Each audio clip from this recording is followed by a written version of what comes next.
Romanos capítulo 3, versículo 9 ao versículo 20, amém?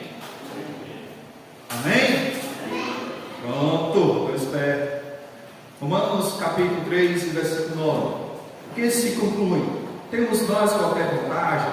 Não, de forma nenhuma, pois já temos demonstrado que todos, tanto judeus como gregos, estão debaixo do pecado.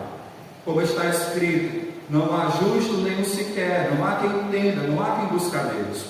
Todos se extraviaram, não se fizerem lucros, não há quem faça o bem, não há nenhum sequer. A garganta deles é sepulcro aberto, com a língua urna engano, veneno de víbora está nos seus lábios. A boca eles têm cheia de maldição e amargura. São os seus pés velozes para derramar sangue. Nos seus caminhos há destruição e miséria. Desconheceram o caminho da paz. Não há temor de Deus diante dos seus olhos. Ora, sabemos que tudo o que a lei diz, aos que vivem na lei o diz, para que se cale toda boca e todo mundo seja culpável diante de Deus. Visto que ninguém será justificado diante dele por obras da lei, em razão que pela lei vem o pleno conhecimento do pecado. Oremos. Ó Deus, obrigado a Ti por Tua palavra, que o Senhor abençoou homens santos para transmitir essa palavra até nós, e chegou, ó Deus, até nós. O Senhor nos conduziu à Tua palavra, e que ela venha conduzir também esse momento, que tudo, ó Deus, que seja ministrado nessa noite, seja de acordo com Tua palavra, que o Senhor use o Teu servo aqui presente, para transmitir a Tua palavra com clareza, Teu Espírito Santo nos ajudando, ó Pai, na compreensão, que Ele venha quebrantar o nosso coração, para que nos humilhemos diante da Tua palavra. Portanto, Deus, abre o nosso entendimento, abre o nosso coração, para absorvermos as maravilhas da Tua lei, em nome de Jesus, amém. Pode sentar? Então, irmãos, Paulo está escrevendo essa carta com o fim de mostrar o Evangelho. O Evangelho que muitas vezes é distorcido por muitas pessoas. Paulo ele está indo para a Espanha, na mente dele está planejando, melhor dizendo, ir para a Espanha. Não aconteceu isso, ele foi preso em Roma, mas ele vai com esse objetivo de escrever essa carta, demonstrando que ele quer pregar o Evangelho lá nos confins da terra, lá onde Jonas queria fugir da presença de Deus. Paulo queria ir para falar de Deus àquele povo. Paulo está indo ali para escrever essa carta com esse objetivo, demonstrando o que é o Evangelho. E para mostrar o que é o Evangelho, Paulo então, ele mostra sobre a decadência humana. Para falar das boas novas do Evangelho, é preciso entender as más antigas do Evangelho, que todos os homens caíram em pecado quando Adão e Eva pecou ali. Toda a raça humana foi e nasceu pecador. Todos nós somos pecadores. Por isso que Paulo está argumentando desde o primeiro capítulo sobre a queda humana. E é isso que nós vamos ver nessa noite. Paulo, de acordo com, pode passar aí dentro, por favor. De acordo com o livro de Romanos, Paulo está tratando no capítulo 1, capítulo 2, com 3 pessoas distintas, ou talvez 2 pessoas distintas. Mas vamos pegar aqui como se fossem 3 pessoas distintas. Primeiro, Paulo está falando de Romanos, capítulo 1, do versículo 18 até o 32, Paulo está falando com um gentio. Gentio é todo aquele que não é judeu. E esse gentio, ele conhecia a Deus, que esse Deus se revelou, mas ele não adorou esse Deus como devia. No capítulo 2, se levanta um moralista e começa a apontar os erros do gentio. Esse moralista pode ser tanto um gentio como um judeu. Você pode ver diante da nossa sociedade alguém que nunca ouviu do cristianismo, mas vive uma moral e se acha superior a qualquer um outro. Então esse moralista diz: olha, realmente, Paulo, você está certo, em repreender essas atitudes. Mas Paulo diz: olha, você que é moralista, que repreende essas coisas, em oculto você faz as mesmas coisas, em oculto você é igual a ele. Esse moralista se cala. Quem reconhece que é verdade? Aí então Paulo olha, de repente vê um rabino, um judeu, com todas as características de um rabino judeu. Ele olha e vê aquele homem, e ele se vangloria, dizendo: eu sou filho de Abraão, eu sou judeu de nascença, a mim, a nossa família, a nossa nação vem a lei de Deus. Deus nos falou, nós somos os iluminados, nós somos os circuncidados. Paulo diz: olha, nenhum desses privilégios tem vantagem nenhuma para se salvar. Todos estão debaixo do pecado. Portanto, quando você vê aí, versículo 9, acompanhe comigo. Que se conclui? Paulo está fazendo esse julgamento, está demonstrando como um advogado, e esse advogado, diante do juiz, ele está dizendo: olha, esse gentio, esse moralista e esses judeus, todos eles, versículo 9, temos nós qualquer vantagem? Não, de forma nenhuma, pois já temos demonstrado que todos, tanto judeus como gregos, estão debaixo do pecado. Então Paulo traz essa sentença: todos estão debaixo do pecado. Então quero meditar com os irmãos nesse seguinte tema, já trazido no versículo 9. Veredito final: todos estão debaixo do pecado. O juiz está decretando: todos os homens são pecadores. Portanto, vamos observar no texto o que é que esse texto tem a trazer a cada um de nós nessa noite. Vamos lá, lê de novo, versículo 9. O que se conclui? Qual é a conclusão desse compilado que Paulo está fazendo, desse julgamento que Paulo está fazendo? Ele vai dizer o seguinte: o que se conclui? Temos nós qualquer vantagem? Paulo está se incluindo aqui como judeu. Nós, judeus, temos alguma vantagem? Ou pode ser também que Paulo estava se referindo à igreja.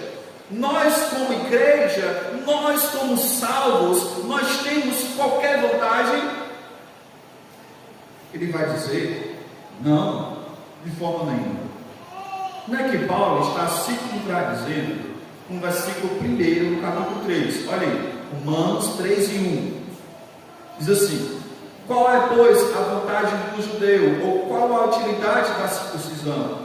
Muitas, sobre todos os aspectos, principalmente porque aos judeus foram confiados os oráculos de Deus. Paulo está aqui que os judeus tinham privilégios, mas que esses privilégios não davam vantagem salvífica. Conhecer a lei de Deus não era suficiente para tornar o homem salvo. É isso que Paulo está dizendo assim: vocês, judeus, têm privilégios. Saber, vocês sabem da lei. Um gentio não sabe. Mas esses privilégios que você tem não torna você salvo. Ter uma Bíblia e não meditar nela não adianta de nada. É isso que Paulo está dizendo. Com relação à salvação, versículo 9 diz: de forma nenhuma. Perante Deus não tem ninguém que tenha vantagem. Diante de Deus, todos nós, sejamos judeus, sejamos gentios, sejamos moralistas, sejamos cristãos, não temos nenhuma vantagem. Deus não escolheu você por vantagem sua. Deus não escolheu a nossa salvação, não nos destinou a salvação, não era baseado em méritos nossos. O Senhor olhou para esse rapaz: fulano de tal é bonito, então eu vou salvar ele. Rapaz, fulano de tal fala bonito, então eu vou salvar ele. Rapaz, fulano de tal canta bonito, toca bonito. Fulano de tal é uma excelente pessoa, então eu vou salvar De forma nenhuma. A salvação não é baseada em vantagens diante de Deus. Por quê? Olha aí, pois já temos demonstrado que todos, tanto judeus como gregos, por gregos você poderia substituir aqui por gentil. Tanto os judeus como os gentios, os que não são judeus, todos os homens estão debaixo do pecado. Todos estão debaixo do pecado. Essa é a realidade da sujeição universal. Todos os homens estão debaixo do pecado. A ideia aqui de debaixo do pecado é que o pecado é como uma pessoa que está oprimindo a outra. E a ideia que tem aqui é que o pecado ele tem o poder, o domínio sobre essas pessoas aqui embaixo. O pecado está acima das pessoas. Isso demonstra, irmãos, que ninguém é livre. Que todos os homens estão debaixo do pecado. Deixa eu me dar um exemplo para você. Talvez você já desejou fazer coisas corretas. Talvez você fez votos com Deus, mas esses votos caíram na mesma semana, ou até mesmo no mesmo dia. Talvez você disse o seguinte: jamais eu vou me irar, mas de repente a ira veio de novo, demonstrando que você não tem controle sobre o pecado. Todos os homens estão debaixo do pecado. O pecado domina a humanidade. Essa é a sentença que Paulo nos diz. E ele apresenta agora uma série de 7 citações do Antigo Testamento. A primeira é trazida do livro de Eclesiastes, e segue 5 dos Salmos e outra de Isaías, todas elas testemunhando de diferentes maneiras a realidade da injustiça humana. Primeiro, sabendo que todos os homens estão debaixo do pecado. Primeiro, o homem está longe de Deus. Paulo vai trazer uma coletânea de 7 versículos do Antigo Testamento. É como se Paulo citasse. Na sua maneira de citar, Paulo não queria seguir exatamente cada palavra, mas a ideia daquela citação. Então, primeiro, Paulo vai dizer o seguinte, usando o Antigo Testamento, que o homem está longe de Deus. Acompanhe comigo. Romanos capítulo 3, versículo 10. Como está escrito: não há justo nenhum sequer, não há quem entenda, não há quem busque a Deus. Todos se extraviaram, a uns se fizeram inúteis, não há quem faça o bem, não há nenhum sequer. Essa citação aqui é de Eclesiastes 7:20, de Salmo 14, versículo 1 ao versículo 3, que Paulo está citando aos judeus, prováveis judeus que haviam em Roma, e também falando de uma maneira aos gentios também em Roma, demonstrando que as escrituras apontam isso, que o homem se afastou de Deus. Olha aí, versículo 10. Como está escrito: não há justo nenhum sequer. Deus, ele olha do céu para ver a humanidade, e quando ele vê a humanidade, ele olha os corações de cada um dos homens, e ao ver o coração de cada um dos homens, ele percebe que não há justiça no homem que agrade a Deus. Todos os homens são injustos. Todos os homens fizeram as suas obras com injustiça. Continua o texto e diz: não há quem entenda. O homem tenta compreender a Deus de certa forma na sua limitação, mas não o compreende na sua completude. E o Deus que se revela, o homem não consegue compreender. Há um bloqueio que impede que o homem compreenda a Deus. Eu acho interessante quando a gente percebe isso, especialmente dos judeus hoje.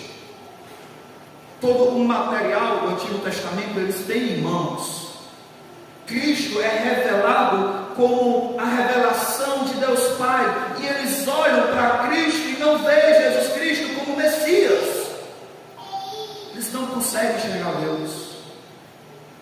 eles não têm a compreensão de Deus. Talvez você, ao pregar o Evangelho para as pessoas, mostrar sobre quem Deus é, as pessoas não compreendem. Mas pouco caso sobre quem Deus é. O Deus verdadeiro, o Deus das Escrituras, o homem não compreende. Eu quero dizer aqui que é o homem natural, não é o homem que nele habita o Espírito Santo, mas o homem comum, a humanidade sem Cristo, sem ação do Espírito Santo, ele não compreende a Deus, pois essa é a função do Espírito Santo, nos revelar quem é Deus, nos convencer do pecado, da justiça e do juízo. Por isso os homens não compreendem a Deus, se Deus não se revelar ao homem. Terceiro, aí, não há quem busque a Deus. Talvez você possa dizer, não, mas Paulo aqui está errado. Vários homens buscam a Deus. Vários homens têm as suas religiões, e nas suas religiões eles buscam maneiras de se religar com Deus. Não o Deus verdadeiro. Toda religião é o homem criando um Deus à sua imagem e semelhança. O Deus verdadeiro o homem não busca. É Deus quem vai buscar. Lembra desde o Éden? Adão e Eva caíram em transgressão, comendo do fruto proibido, e eles fugiram da presença de Deus, e Deus vai ao encontro deles. É sempre assim. O homem quer fugir de Deus, o homem vai para outros cantos, vai cair em transgressão, em pecado, mas é Deus quem vai ao encontro do homem. Jesus Cristo nos orientou sobre isso. Ninguém vem a mim se o Pai não trouxer. É Deus que vai ao nosso encontro. Nós nunca, pela nossa própria vontade, queremos Deus. É Deus que move o nosso coração para que o busquemos. No dia da sua conversão, no dia que você creu em Jesus Cristo, foi o Senhor mudando o seu coração para que você crescesse, para que você o buscasse. Mas até então você não buscava Deus. Não é assim? Olha, quantas pessoas tem que enxergar? Quantas pessoas estão buscando a Deus em enxergar? O homem em geral não busca Deus. O homem em geral não busca saber a vontade de Deus. Buscam o seu próprio Deus, o Deus do prazer, o Deus da sua própria vontade. O texto continua ainda dizendo, versículo 12: todos se extraviaram. E a ideia aqui é de ovelhas que saíam do seu redil, do seu rebanho. É ovelhas perdidas, que elas têm que voltar para o rebanho, pois elas sentem falta de um rebanho. A ovelha não foi feita para estar sozinha, e há um vazio nessa ovelha para estar no rebanho. Ela se extraviou, ela saiu do rebanho. Continua dizendo: a uns se fizeram inúteis, se juntaram à humanidade, e o propósito de glorificar Deus não é revelado dentro deles, e eles se tornaram inúteis. Por isso que há um vazio dentro do homem, pois eles foram feitos com o propósito de glorificar Deus. Por isso que muitos homens se sentem inúteis nesse mundo, porque a utilidade do homem está em glorificar Deus e deleitar-se nele para todo sempre. Eles se tornaram inúteis. Continua o versículo 12: não há quem faça o bem, não há nem sequer. Deus olha do céu e vê que o homem não faz o bem. Talvez você possa dizer: não, pastor, mas aqui também está errado. Eu conheço meu vizinho, eu conheço o fulano de tal, que ele nunca foi cristão, mas ele é uma pessoa boa, paga imposto, dá comer para os filhos, trabalhador, faz tudo correto. Mas esse bem aqui é Deus vendo o coração dos homens, não é o que você vê. Tem coisas que você vê e tem coisas que você não vê. Você não sabe qual era a intenção daquele homem de fazer tal prática. Às vezes a gente vê alguém fazendo alguma coisa boa, mas no coração dessa pessoa pode ter segundas intenções, que Deus lá no céu, que conhece os corações, vê os corações dos homens. E esse bem que o homem faz, não glorifica a Deus, portanto não é um bem verdadeiro. O bem verdadeiro é o bem que glorifica a Deus, é quando você faz para a glória de Deus. Então por isso que Deus olha no céu e vê dessa forma: não há que me faça bem, não há nenhum sequer. Quando nós falamos sobre depravação total na teologia, é um termo que é dado na teologia, especialmente na soteriologia e também na martirologia, é que todos os homens estão debaixo do pecado. Não é que todos os homens têm a disposição no coração de ser um Hitler, mas é que todos os homens têm no seu coração o pecado. Todos os homens são pecadores. Deus olha no céu e esses homens não buscam, esses homens não agradam. Deus olha do céu e não vê nada no homem que o agrade, a não ser pecado. Esse homem cada vez mais se distancia de Deus, como uma ovelha que saiu do seu redil, do seu canto onde ele deveria estar. Assim é o homem criado por Deus. Assim é o homem que não está salvo em Cristo Jesus. Não há nada nele que Deus se agrade. Você é assim? Você não compreende Cristo na sua vida? Você está longe dos caminhos de Deus? Você está dessa forma? Não há nada, nenhuma obra que você possa fazer para compensar a sua situação diante de Deus. Não há nada que você possa fazer. Lá em Isaías, capítulo 56, capítulo 64, versículo 6, diz assim: mas todos nós somos como imundo, e todas as nossas justiças como o trapo da imundícia. Todos nós murchamos como folha, e as nossas iniquidades como vento nos arrebata. Não há nada que você possa fazer de obras para que compense a sua salvação. Nada. Diante de Deus, Ele olha para você e vê o pecado na sua vida. A situação é terrível. Mas Paulo continua mostrando sobre essa evidência do pecado na humanidade. Agora Paulo vai dizer que o homem pecou contra o seu próximo. O homem pecou contra Deus, saiu do caminho de Deus, e o homem também pecou contra o seu próximo. Olha aí, versículo 13 a 14, ele vai falar que o homem pecou com o seu próximo com palavras. Acompanhe comigo. A garganta deles é sepulcro aberto. Vocês já chegaram a ver um sepulcro aberto? Já vi algumas vezes. Às vezes em enterro, quando vai se enterrar alguém, dentro do túmulo, abre-se o túmulo e está lá o caixão, está lá os ossos. E às vezes o corpo ainda está em decomposição e é podre. Por fora é aquele bonito, mármores, azulejos, coisas belíssimas, pintadas, mas dentro é cadáver, é coisa podre. E diante de muitas pessoas é isso, a garganta é podre, não porque a falta de higiene, como alguns têm, mas a ideia que tem que é porque sai podridão da sua boca. O que ele fala é porcaria, o que ele fala é nojento, o que ele fala é ruim de se ouvir, é podridão. A humanidade é assim.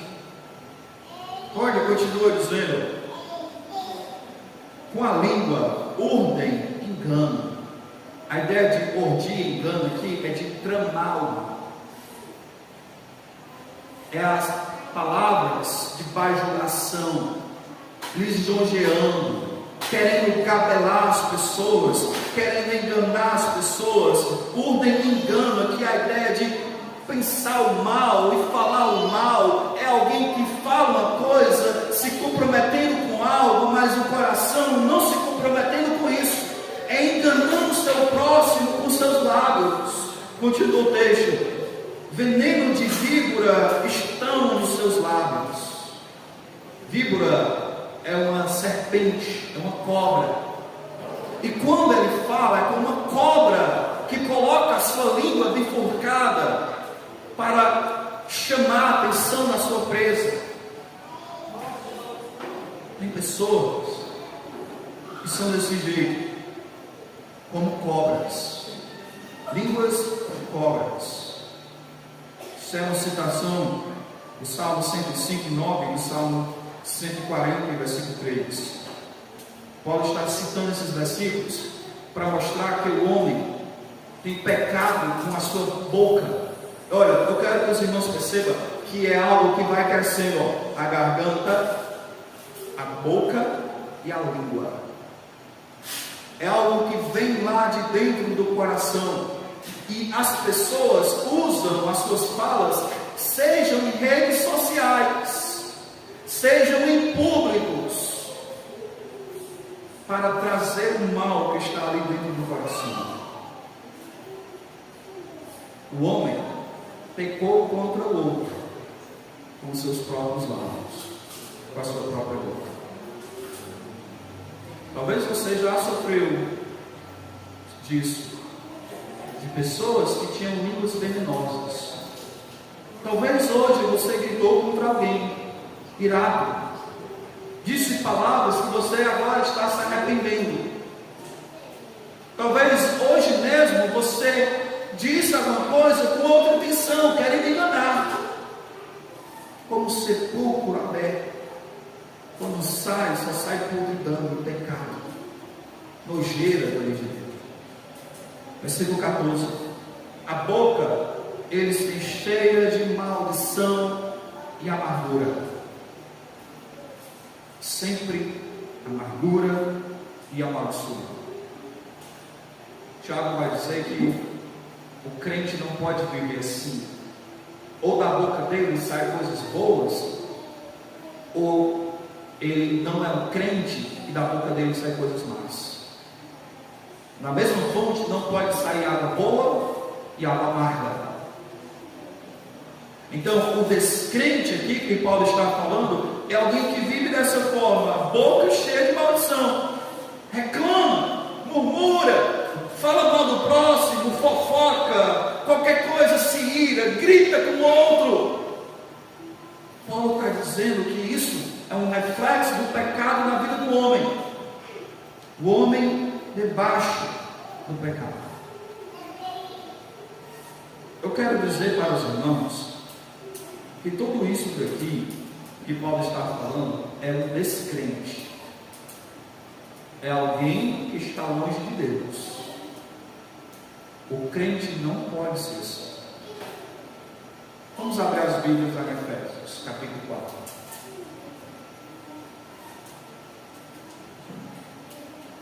Efésios 4.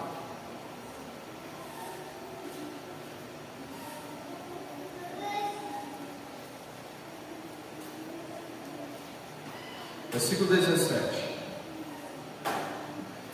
Efésios 4, 17 diz assim: isto, portanto, digo no Senhor testifico, que não mais andeis como também andam os gentios, na vaidade do seu próprio pensamento, obscurecido do entendimento alheio da vida de Deus, por causa da ignorância com que vive, pela dureza do coração, os quais, tendo sido tornados insensatos, se entregaram a uma dissolução, para com avidez cometerem toda sorte de impureza. Mas não foi assim que aprendestes de Cristo, se é que de fato tendes ouvido e nele fostes instruídos, segundo a verdade em Jesus. No sentido do que trataram do passado, vos despojei do velho homem que se corrompe segundo a concupiscência do engano, e vos renoveis o espírito do vosso entendimento, e vos revistais o novo homem criado segundo Deus, em justiça, retidão e procedente da verdade. Por isso, deixando a mentira, fale cada um a verdade com o seu próximo, porque somos membros uns dos outros. Irai-vos e não pequeis, não se põe o sol sobre a vossa ira, nem deis lugar ao diabo. Aquele que furtava, não furte mais. Versículo 29. Não saia da sua boca nenhuma palavra torpe, e se unicamente que for boa para edificação, e assim transmita graça aos que ouvem. Quem vivia na impudicícia de falar, quem vivia na maneira leviana, era quem não conhece a Deus. Portanto, se na sua boca há palavrões, imoralidades, se na sua boca há piadas de duplos sentidos imorais, se na sua boca há palavrões, se na sua boca há gritarias, há humilhações, esse é o reflexo do velho homem. O crente não deve viver dessa forma na sua vida. Marido não deve gritar com a esposa, nem esposa gritar com seu marido, nem falar palavrões dentro de casa. Crente não deve dar um mau testemunho diante dos seus vizinhos. Sei que o velho homem de vez em quando aparece comigo também. Mas nós devemos matar esse velho homem outra vez. Mudar de vida. Não precisa mais falar palavras ásperas, amargas. Olha aí, continua comigo, capítulo 5. Vou continuar aqui, versículo 30, que diz também, é bem interessante.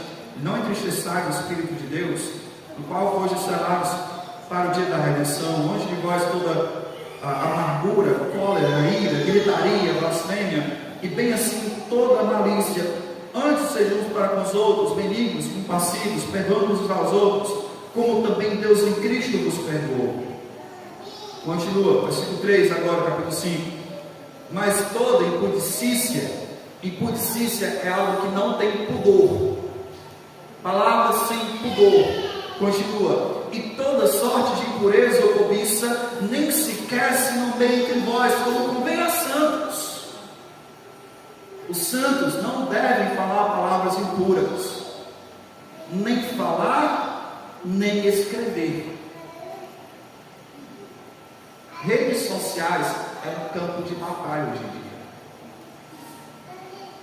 E outra coisa, nem transmitir. Deve tomar cuidado em transmitir palavras obscenas. Às vezes tem crentes que usam músicas que tem palavrões. Transmitindo, não estou nem aí. Palavras obscenas, piadas de duplo sentido, imorais. Deus não chamou você para viver dessa forma. Versículo 4, nem conversação torpe, nem palavras vãs ou chocarrices. Chocarrices é gargarejos imorais. Não deve fazer isso. Coisas inconvenientes, antes pelo contrário, ações de graças. Sabei, pois isto, que nem o incontinente, o impuro, o avarento, que é o idólatra, terão esse nome de Deus. Versículo 6, ninguém pois nos engane com palavras vãs, porque por essas coisas vem a ira de Deus sobre os filhos da desobediência. Garganta como sepulcro, língua de engano, língua de cobra, boca de engano. Tudo isso quem vive são os ímpios, não o crente.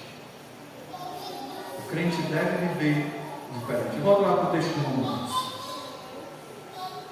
Os homens pecaram uns com os outros em palavras, os homens pecaram uns com os outros em ações. Versículo 15 vai dizer o seguinte: são seus pés velozes para derramar sangue. O homem, dentro do coração dele, ele tem o desejo forte de destruir o seu próximo. Alguém que se levanta contra ele já é algo que dá um combustível dentro do coração dele para que ele pelo outro. O sangue dele é veloz para derramar sangue. Desde o início da criação, Deus criou Adão e Eva tiveram 2 filhos, Caim e Abel. E os pés de Caim foram velozes para derramar o sangue do ser humano, com inveja dele.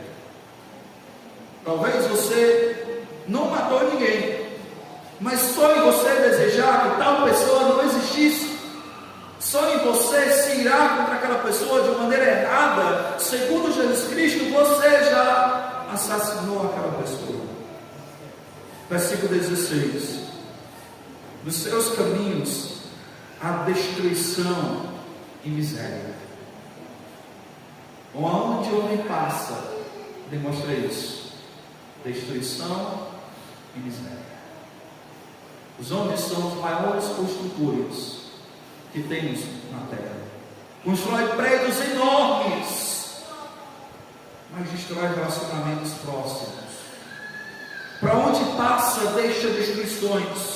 Aonde vai, deixa porcarias. Se nós formos ali na barragem, a gente vê isso: destruição, lixo. Aonde passa, o homem destruindo. O homem foi feito para cuidar da natureza. O homem foi feito para cuidar do seu próximo. Mas por onde ele passa, ele destrói. O coração dele é destruidor. Não é organizador. Não é promover alguma coisa, mas é destruir. E a miséria, olha a situação, ele olha o outro e não tem compaixão do próximo. É um miserável diante de Deus. A miséria é compartilhada entre os homens. As pessoas querem culpar Deus por algumas pessoas que estão mortas ou morrendo de fome na África. Mas essas mesmas pessoas que reclamam de Deus disso, não têm a coragem, não têm a iniciativa de ajudar o próximo. A miséria dentro do coração humano. Pessoas que estão sofrendo na África ou aqui em Quixeré, nas cidades aqui, estão morrendo porque o homem é miserável com o seu outro. A gente vê alguém padecendo e não ajuda. O coração não é inclinado a ajudar o próximo. Damos muitas desculpas para não ajudarmos, porque há egoísmo dentro do nosso coração e não ajudamos o próximo. Continua o texto: desconheceram o caminho da paz. Para onde vai o conflito?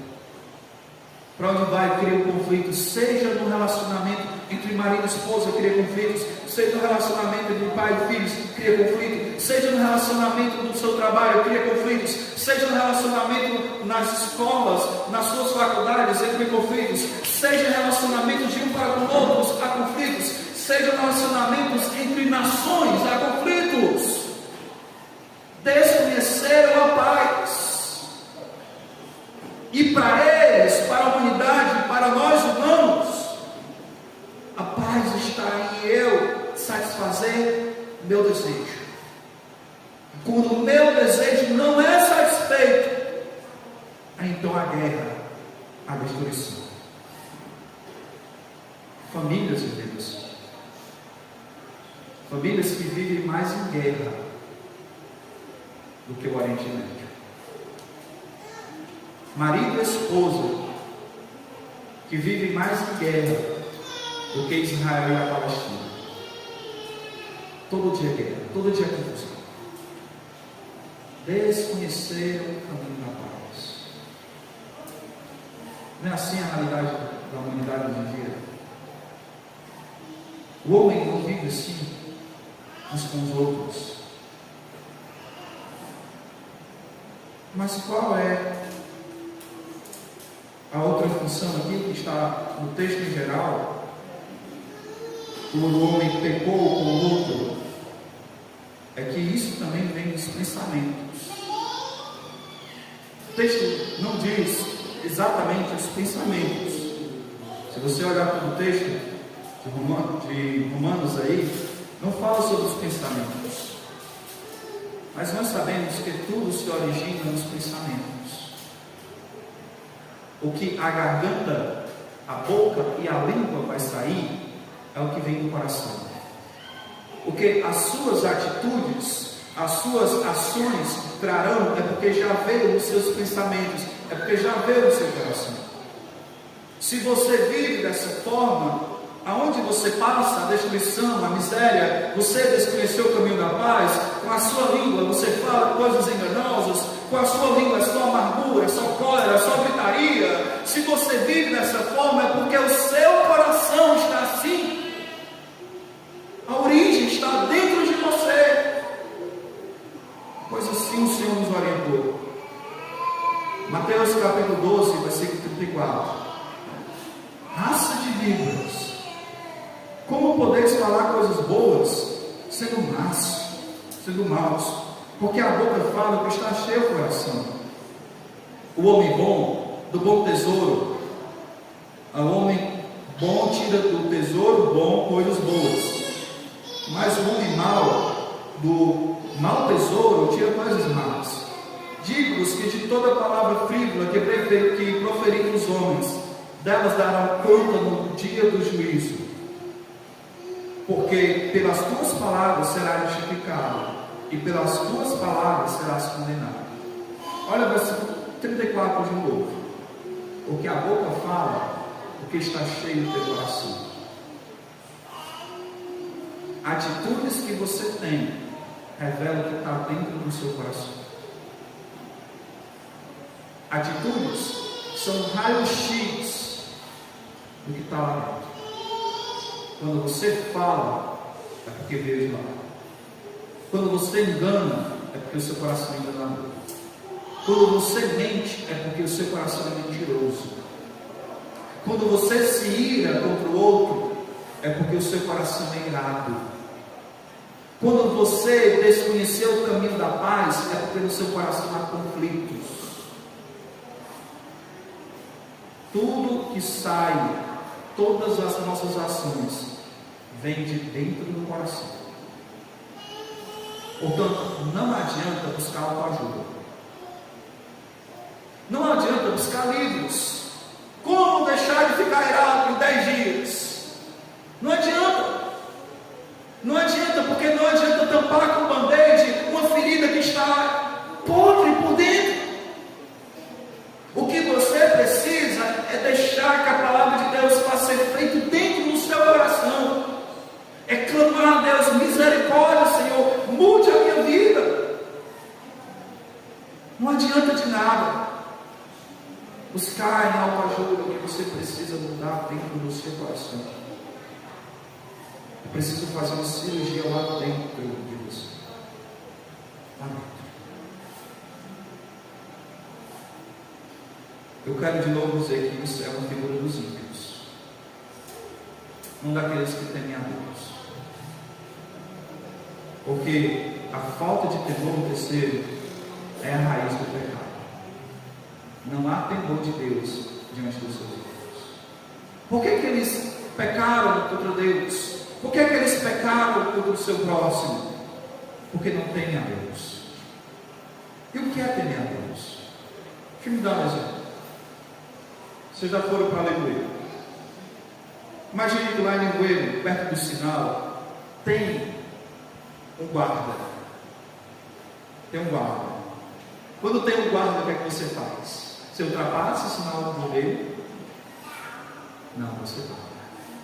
Tem um guarda ali. Você tem medo de ele colocar a multa em você. Ter medo, sim, é respeito, é ter reverência também. Mas temer significa isso.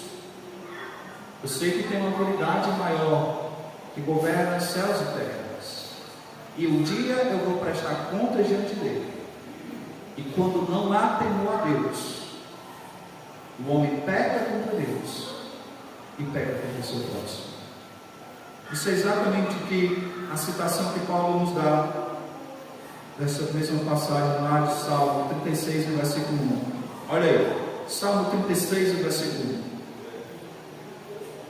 Há no coração do ímpio a voz da transgressão. Não há temor de Deus diante dos seus olhos, porque a transgressão o lisonjeia, e os seus olhos o diz que a sua iniquidade não há de ser descoberta, nem detestada. O ímpio coloca no seu coração isso. Não, ninguém vai saber que eu estou fazendo isso. Eu não vou prestar conta diante de um Deus. Esse Deus não existe. E se existir, eu vou fazer esse Deus conforme o que eu quiser. Ele coloca isso no seu coração. Mesmo que seja desaprovado dos outros, mesmo que seja desaprovado desse Deus, eu vou fazer, não estou nem aí. As palavras na sua boca são malícias e dolo. O abjuro, o discernimento e a prática do bem. No seu leito maquina a perversidade e detém-se no caminho do que não é bom. Não se apega no mal. Isso tudo aconteceu porque não há temor de Deus. Por que é que você tem um coração desse jeito? Por que é que você tem um coração tão mau assim? Porque você não tem Deus. Se você temesse a Deus, o temor do Senhor nos desvia do mal, como diz Provérbios.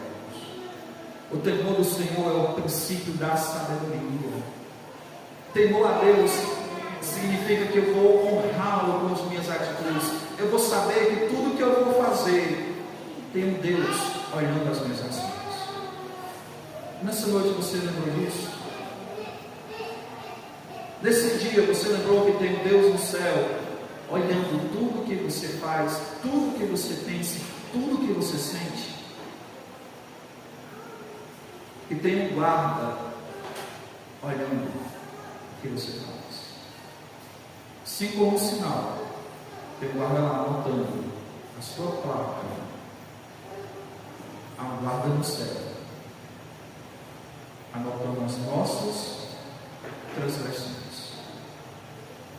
Tem uma Deus. Por último, para encerrar, quarto, a lei mostra que somos culpados diante de Deus.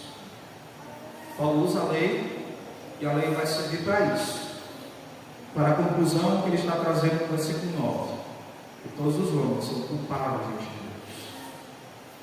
Versículo 19 diz assim: ora, sabemos que tudo que a lei diz, aos que vivem na lei diz, para que se cale toda boca e todo mundo seja culpado diante de Deus, visto que ninguém será justificado diante dele por obras da lei, em razão que pela lei vem o pleno conhecimento do pecado.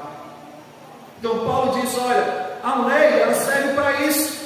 Seja a lei moral, aquela lei que não foi escrita por Moisés, mas a lei moral que foi escrita dentro do coração do homem, ela revela a transgressão do coração do homem. Seja a lei escrita, todas elas mostram que o homem caiu diante de Deus, que o homem pecou. A lei nunca foi dada para salvar o homem. O homem nunca foi salvo por cumprir a lei de Deus. A lei de Deus serve para mostrar que todos os homens são culpados diante de Deus. Tanto a lei moral como a lei escrita é para que se cale diante de Deus. Deus criou a lei e o homem transgrediu essa lei. Todo homem é pecador diante de Deus. Irmãos, há uma visão errada dentro da humanidade, que para ele ser salvo, ele precisa seguir a lei de Deus. Vá por aí afora, pergunte: como é que você alcança a salvação? Ele vai dizer: tenho que cumprir a lei de Deus. Quando eu cumprir a lei de Deus, então eu vou ser salvo. Mas quem é que cumpre? A lei de Deus não foi dada para que nós sejamos salvos ao cumprir ela. A lei foi dada para revelar que somos pecadores. A lei é boa, pois ela vem de Deus. A gente vai estudar isso em Romanos. Mas a lei, ela serve para isso, para mostrar que pecamos. E não adianta de nada você obedecer o mandamento e pecar com o outro, como alguns fazem, né? Eu vou pecar a semana todinha, então domingo eu vou para a igreja, domingo na igreja, eu vou expiar os meus pecados a semana todinha. As transgressões que você fez contra Deus e obras boas, essas obras boas não anulam as obras más. Não anulam. Tiago vai dizer o seguinte, Tiago 2:10: pois qualquer que guarda toda a lei, mas tropeça em um só ponto, se torna culpado de Deus. Foi assim, jovem menino. Senhor, eu tenho guardado tudo isso desde a minha mocidade, Jesus. É só isso? Jesus, não, peraí, falta uma coisa. Vai vendo teus bens, dá os pobres e terás tesouro no céu. Esse homem deixa Jesus e vai seguir o seu caminho, porque não amava Deus, nem amava Deus. A lei que ele cumpria era vazia. Em Gálatas capítulo 3, versículo 23 diz assim: mas antes que viessem a fé, estávamos sob a tutela da lei, e nela encerramos, para que essa fé que de futuro haveria de revelar-se, de maneira que a lei nos serviu de aio para conduzir a Cristo, a fim de que fôssemos justificados por fé. A lei, ela revela que somos pecadores. A lei, ela revela que todos os homens são condenados diante de Deus. Mas quando olhamos a lei, nós percebemos que alguém cumpriu essa lei. A lei, ela revela quem nós somos, mas nos guia a salvação em Cristo Jesus. A lei é boa e eu sou mau. A lei vem de Deus e eu sou perdido. A lei, ao mesmo tempo que aponta que você é um pecador, ela aponta para alguém que foi perfeito no seu lugar. A lei nunca foi feita para te salvar. A lei foi feita para dizer que há um Salvador no seu lugar. A lei aponta para Cristo. Você não é salvo por obras. Você não é salvo por cumprir leis. Você é salvo pela fé em Jesus Cristo. Somente pela fé. O livro de Romanos, encerrando a primeira sessão, Paulo está dizendo isso. Seja você gentil, seja você moralista, seja você judeu, você é culpado diante de Deus. Paulo está trazendo um pano de fundo escuro para revelar a glória de Deus. Eu quero que você olhe comigo aí. O versículo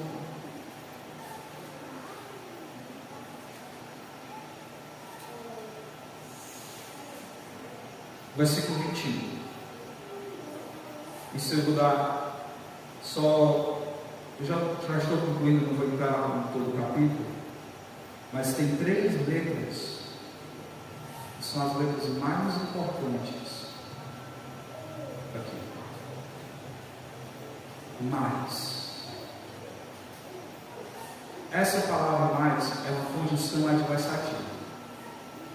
Paulo está falando que toda a humanidade está caída em pecado, seja gentil, seja judeu, seja moralista, todos os homens pecaram contra Deus e Deus está irado contra esse homem. Você sabe quando você já ouviu história de pessoas que estão em estado terminal?